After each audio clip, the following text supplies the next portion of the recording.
বাবা তন্ময়, তোমার মামার বয়স হয়ে গেছে। তোমার মামা এমনিতেও বয়সে আমার চাইতে অনেক বড়। আমার যা প্রয়োজন তা তোমার মামা কোনোভাবেই আমাকে দিতে পারে না। বাবা তন্ময়, তোমার বডিটা একেবারে নায়কের বডির মতো। তোমার বডি আর তোমার এনার্জি দেখে আমি তোমার জন্য পাগল হয়েছি। তুমি কি আমাকে পরিপূর্ণ করতে পারবে? আমি বললাম, মামি, আপনি যদি চান তাহলে আপনাকে আমি পরিপূর্ণ সুখ দেওয়ার চেষ্টা করব। তারপর বন্ধুরা, সেই দিন রাতে আমি মামিকে যেভাবে সুখ দিয়েছিলাম তা শুনলে তোমাদের মাথা গরম হয়ে যাবে। বন্ধুরা, আজকের গল্পটি অনেক অনেক ইন্টারেস্টিং। আশা করি তোমরা পুরো গল্পটি শুনলে অনেক মজা পাবে। তবে বন্ধুরা, গল্পটি শোনার পূর্বে তোমাদের নিকট আমার ছোট্ট একটি অনুরোধ, তোমরা দয়া করে আমার চ্যানেলটিকে সাবস্ক্রাইব করে আমাকে সাপোর্ট করবা। তাহলে চলো বন্ধুরা, গল্পটি শুরু করি। হ্যালো বন্ধুরা, আমার নাম তন্ময়। আমি বাংলাদেশের একজন ছেলে।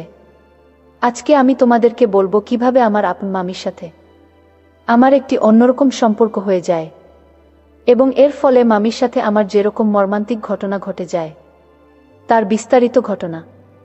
আশা করি কেউ বাজে দিকে নিবেন না, কারণ গল্পটি বলার উদ্দেশ্য হচ্ছে আপনাদেরকে সচেতন করা, আপনাদের মধ্যেই অনুপ্রেরণা সৃষ্টি করা। বন্ধুরা, আমার একজন মামি ছিলেন। দেখতে শুনতে অনেক সুন্দর ছিলেন, অনেক চমৎকার ছিলেন, লাবণ্যময়ী ছিলেন। মানে কি বলবো, দেখতে একেবারে ইন্ডিয়ান নায়িকাদের মতোই ছিলেন। মামিকে আমি মনে মনে ভালোবাসতাম, কিন্তু এই ভালোবাসার ভিতরে আমার নিজের বাবাই কাল হয়ে দাঁড়িয়ে গেল। এমনিতে যে কোনো প্রয়োজনে আমার মামি আমাদের বাসায় বেড়াতে আসতো। মাঝে মধ্যে সুযোগ পেলে দীর্ঘদিনের জন্য এসে থাকত। তাতে মামা কিছুই মনে করত না। কিন্তু মামা তো আর জানতো না যে মামির আমার আব্বুর সাথে অবৈধ সম্পর্ক রয়েছে। এবার দীর্ঘদিনের ছুটি নিয়ে আমার মামি এসেছিলেন আমাদের বাসায় বেড়াতে। ছোট মেয়ের স্কুলের পরীক্ষা শেষ হয়েছে বলে স্কুল ছুটি, তাই কিছুদিন থাকবে আমাদের এখানে। মামার অনেক কাজ থাকে, তাই মামি একাই 2 ছেলে মেয়েকে নিয়ে চলে এসেছে। মা বাবা তাদের সাদরে গ্রহণ করলেন। অনেকদিন পর তাদের দেখা হলো বলে তাদের গল্পের শেষ নেই। মামি এবং বাবা একসাথে বসে গল্প করছিল। গল্পের ফাঁকে ফাঁকে আমি লক্ষ্য করি আব্বু মামির দিকে কেমন ভাবে যেন তাকিয়ে আছে, আর মামি তা বুঝতে পেরে তার ওড়না দিয়ে নিজেকে সাবধান করার চেষ্টা করছে। আমি খেয়াল করছিলাম আমাদের বাড়িতে মামি আসার পর থেকেই আব্বুর চোখ শুধু মামির উপর। মামি কি করে, মামি কিভাবে হাঁটে, আব্বু দেখছি মামির সব কিছু খেয়াল রাখছে। তারপর সবাই মিলে অনেকক্ষণ গল্প করার পর সবাই খাওয়া দাওয়া শেষ করল। আব্বু এবং মামির লক্ষণ দেখলাম খুব একটা বেশি ভালো না। আমার কেন জানি মনে হলো আজকে রাতে আব্বু আর মামি একটা কিছু করবে, কারণ তাদের চাহনি দেখেই বোঝা যাচ্ছিল। আমার মন বলছিল আজ রাতে এই বাড়িতে কিছু একটা ঘটতে চলেছে, তাই আমায় ঘুমালে চলবে না। আমি আমার রুমে গেলাম। অনেক রাত হলো, রাত প্রায় 1টা। ভাবলাম এবার মামির রুমের দিকে যাওয়া যাক, দেখি কিছু হচ্ছে কিনা। এই বলে আমি মামির রুমের কাছে গেলাম। মামি যে রুমে শুয়েছে সেই রুমের দরজার ফাঁক দিয়ে কান পেতে শুনি কেমন জানি এক প্রকার অদ্ভুত শব্দ শোনা যাচ্ছে। বন্ধুরা, আমি তখন মাত্র এসএসসি পরীক্ষা দিয়েছি। শরীর ভরা তখন আমার যৌবন, চোখে মুখে শুধু তখন বাসনার চাপ। আর এদিকে আমার মামির বয়স যদিও 30-32 হবে, তারপরেও মামিকে দেখতে 17-18 বছরের যুবতী মনে হচ্ছিল। মামিকে দেখেই আমার মনে উতাল পাতাল হতে শুরু করল। কিন্তু সমস্যা একটাই, আমার কেন জানি মনে হচ্ছে বাবার মামির সাথে সম্পর্ক আছে। তাই আর কোনো কিছু বলার সাহস পাচ্ছি না। আর তাছাড়া মামিকে যেন কি করে বলি। মনে মনে প্ল্যান করলাম যেভাবেই হোক আমার মামিকে পুটিয়ে তাকে আমার করতে হবে। কিন্তু এর মধ্যে সমস্যা হচ্ছে শুধু আমার বাবা। বাবার জন্য কোনো কিছু করতে পারছি না। যাই হোক বন্ধুরা, আমি তখন মামির রুমের দরজার দিকে কান পেতে শোনার চেষ্টা করছিলাম আর বুঝতে চাচ্ছিলাম যে মামির রুমে কি হচ্ছে। তারপর জানালার ফাঁক দিয়ে দেখলাম বাবা আর মামি আপত্তিকর অবস্থায় লিপ্ত আছে। ঘটনাটা দেখে আমার মনের ভিতরটা হুহু করে কেঁদে উঠল। যেই মামিকে আমি সবচেয়ে বেশি ভালোবাসতাম সেই মামি কিনা বাবার সাথে বিষয়টা ভাবতে আমার অবাক লাগলো। তারপর ভাবলাম, এই পেলাম সুবর্ণ সুযোগ। এখন আমি মামিকে বিষয়টা নিয়ে ব্ল্যাকমেইল করে হলেও তাকে আমি মতো করে পাব। পরের দিন ভাবলাম, আব্বু আর মামির মধ্যে যেহেতু একটা অবৈধ সম্পর্ক আছে, সুতরাং তাহলে তো মামিকে যেভাবে হোক আমি কৌশলে ফেলতে পারি। সেদিন রাত্রে আবারও আমি লক্ষ্য করলাম, আব্বু মামির রুমে গিয়ে ঠিক সেরকম কাজ করতে শুরু করল। আব্বু আর মামির মধ্যে এরকম ধরনের অসামাজিক অবস্থা দেখে আমার খুব খারাপ লেগেছিল। ভাবলাম, মামিকে যে করি হোক আমার শিক্ষা দিতে হবে, পাশাপাশি আব্বুকেও আমার শিক্ষা দিতে হবে। আব্বার কি করে বিবেকে ধরল, এত বড় একটা ছেলে থাকতে আর মামির দুইটা বাচ্চা থাকতেও কিভাবে আব্বুর সাথে এরকম করে। ভাবলাম এর একটা চরম শিক্ষা দিতেই হবে আমাকে। আর ছাড়াও মামা সহজ সরল, মামা মামিকে প্রচুর বিশ্বাস করে, যে কারণেই মামি মামাকে দিন দিন ঠকাচ্ছে, আর এই ফাঁক দিয়ে আব্বু মামির কাছ থেকে সুবিধা নিচ্ছে।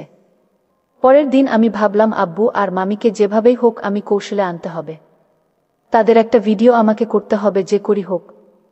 দুপুরবেলায় আমি বাহির থেকে যখন বাড়িতে আসলাম, আম্মু তখন কোথায় যেন চলে গেছিল। আমি বাড়িতে এসে দেখি মামির রুমে আব্বু আর মামির কেমন যেন একটা শব্দ, তাও আবার দিনের বেলায়। আমি জানালার পাশ দিয়ে, জানালার ছোট্ট একটা ফাঁকা দিয়ে সুন্দর করে ভিডিওটা করে নিলাম। পরের দিন আব্বু কোথায় কাজের জন্য বের হয়ে গেলে আমি মামিকে বললাম, মামি তোমার জন্য একটা সারপ্রাইজ আছে। মামি বলল, বাবা তন্ময়, কিসের সারপ্রাইজ? আমি বললাম, সেটা তুমি দেখলেই বুঝতে পারবে। তারপর মামির সেই অপকর্মের ভিডিওটা আমার মোবাইলে মামিকে দেখালাম। মামি ভিডিওটা দেখে একেবারে হতবাক হয়ে গেল এবং আমার হাতে পায়ে ধরতে শুরু করল আর বলল, বাবা তন্ময়, যা হয়েছে আমার ভুল হয়েছে, আর কোনোদিন হবে না। দয়া করে তুমি এই ভিডিওটা কাউকে দেখাইও না। বাবা তন্ময়, প্লিজ ভিডিওটা কেটে ফেলো, আর এর জন্য তুমি আমার কাছে যা চাও আমি তোমাকে তাই দেব। আমি বললাম, না মামি, তোমার একটা শিক্ষা হওয়া উচিত। তুমি মধ্যবয়সী একটা মেয়ে হয়ে আমার এত বয়স্ক লোক মানে আমার বাবার সাথে তুমি কি করে এসব করো? তোমাকে ছাড় দেওয়া সম্ভব না। আমি এই ভিডিওটা মামাকে দেখাবো, তারপর হচ্ছে তোমার সাথে হিসাব। আমার কথা শুনে মামি আমার হাতে পায়ে ধরতে শুরু করল আর বলল, বাবা তন্ময়, প্লিজ আমাকে ক্ষমা করে দাও, আর কোনো দিনে আমি এই রকম কাজ করব না। তারপর আমি বললাম, মামি, তোমাকে ছাড় দেওয়া যাবে, তুমি যদি একটি কাজ করো। তখন মামি খুব বিস্ময়ের সাথে বলল, কি কাজ বাবা তন্ময়? আমি বললাম, মামি, তুমি আমার বাবার সাথে যা করেছ, যদি তুমি আমার সাথে একদিন সেই কাজটি করো তাহলে আমি বিষয়টি কাউকে বলবো না। এই ভিডিওটা আমার মোবাইল থেকে ডিলিট করে ফেলব। আমার মুখ থেকে মামি এই কথা শুনে বলল, বাবা তন্ময়, আমি তো এটাই মনে মনে চাচ্ছিলাম তন্ময়, তোমাকে আমার খুব ভালো লাগে, কিন্তু তোমার বাবার জন্য আমি তোমাকে বলতে পারি নাই। মাঝে মাঝে তোমার উষ্ণ ছোঁয়ায় আমি পাগল হয়ে যাই তন্ময়। তোমার মধ্যে কি এমন জাদু আছে যে তুমি তোমার মামিকে পাগল করে ফেলেছ? আমি বললাম, মামি, আমি তো কিছু জানি না, তুমিই তো আমাকে দেখে পাগল হয়ে গেছ। মামি বলল, বাবা তন্ময়, তোমার মামার বয়স হয়ে গেছে। তোমার মামা এমনিতেও বয়সে আমার চাইতে অনেক বড়। আমার যা প্রয়োজন তা তোমার মামা কোনোভাবেই আমাকে দিতে পারে না। বাবা তন্ময়, তোমার বডিটা একেবারে নায়কের বডির মতো। তোমার বডি আর তোমার এনার্জি দেখে আমি তোমার জন্য পাগল হয়েছি। তুমি কি আমাকে পরিপূর্ণ করতে পারবে? আমি বললাম, মামি, আপনি যদি চান তাহলে আপনাকে আমি পরিপূর্ণ সুখ দেওয়ার চেষ্টা করব। তারপর বন্ধুরা, মামি আর আমি এক অনুপম সুখের মাতণ্ডে মেতে উঠলাম।